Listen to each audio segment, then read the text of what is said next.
मैं एक विश्व स्तरीय ट्रैकिंग विशेषज्ञ हूँ। इस बार जिस अपराधी का मैं पीछा कर रहा हूँ उसका कोड नेम वुल्फ किंग है। 20 साल पहले उसने एक अनाथालय से कई बच्चों को गोद लिया था। बाद में उसने उन सभी को बेहतरीन चोर बनने के लिए प्रशिक्षित किया। हर एक की अपनी खासियत है। कुछ विश्व स्तरीय हैकर हैं, कुछ पलक झपकते ही अपनी पहचान बदल सकते हैं, कुछ तो इतने माहिर हैं कि असल में पुरुष होते हुए भी खुद को पूरी तरह महिला के रूप में छुपा सकते हैं। वुल्फ किंग पर्दे के पीछे से सब कुछ नियंत्रित करता है।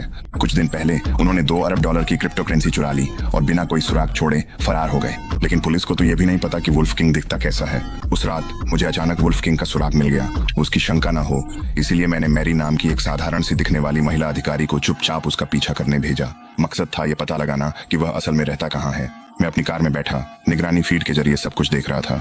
उसी पल वुल्फ किंग अचानक मुड़ गया। मैरी ने तुरंत ऐसा दिखावा किया जैसे वह जमीन पर कुछ ढूंढ रही हो। जब वुल्फ किंग ने मैरी को देखा तो वह वहीं रुक गया। ये आदमी बेहद सतर्क है। हर कोई तनाव में सांस रोके बैठा था। लेकिन जैसे ही वुल्फ किंग जाने ही वाला था, मैरी ने अपने कान में छुपे ईयर पीस में कुछ फुसफुसाया। मैंने तुरंत उसे हाथ नीचे करने को कहा, लेकिन वुल्फ किंग को तुरंत कुछ गड़बड़ का आभास हो गया। जैसे ही वह फिर से जाने ही वाला था, एक पुलिस वाले ने अचानक निगरानी कैमरा घुमा दिया। वुल्फ किंग ने उस सामान्यता को एक पल में पकड़ लिया। मैं पूरी तरह घबरा गया। शुक्र है उस समय उसे पूरी तरह यकीन नहीं था कि पुलिस उसका पीछा कर रही है, इसलिए मैरी थोड़ी दूरी से उसका पीछा करती रही। आखिरकार वह वुल्फ किंग का पीछा करते हुए एक जर्जर इमारत तक पहुंच गई। उसने अपने कान में छुपे ईयर पीस को ढकने के लिए हेडफोन पहन ली। फिर वह बिल्कुल सामान्य दिखते हुए वुल्फ किंग के पास जाकर खड़ी हो गई, जैसे कुछ हुआ ही ना हो। उसी पल मुझे अचानक एहसास हुआ कि कुछ गड़बड़ है, तो मैंने तुरंत पहले की निगरानी फुटेज निकाल ली। मैंने देखा कि वह मुड़कर गया था और जाने से पहले मैरी को ध्यान से देखा था। उसी क्षण तेज दिमाग वाले वुल्फ किंग को याद आया कि उसने मैरी को पहले बाजार में देखा था। उसने यह पुष्टि कर ली थी कि मैरी एक पुलिस वाली है। लिफ्ट में कदम रखते ही उसने अपनी जेब से एक चाकू निकाल लिया।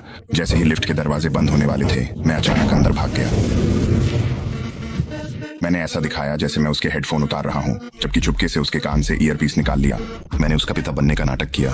मैंने उससे पूछा कि वह किस मंजिल पर रहता है, लेकिन उसने कहा कि उसे कुछ लेने के लिए फिर से पहली मंजिल पर जाना है। जब उसने लिफ्ट का बटन दबाया तो उसने ठीक वैसे ही मैरी के कान को गौर से देखा जैसा मैंने सोचा था। जैसे ही उसने देखा कि कोई ईयर पीस नहीं है, उसने चाकू वापस रख लिया। मैंने उसे एक सड़ा हुआ सेब पकड़ा दिया। असल में मैंने उस सेब के अंदर एक छोटी सी कैमरा छुपा दी थी।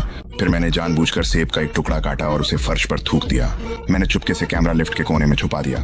जब लिफ्ट सबसे ऊपर वाली मंजिल पर पहुंची तो मुझे मैरी के साथ बाहर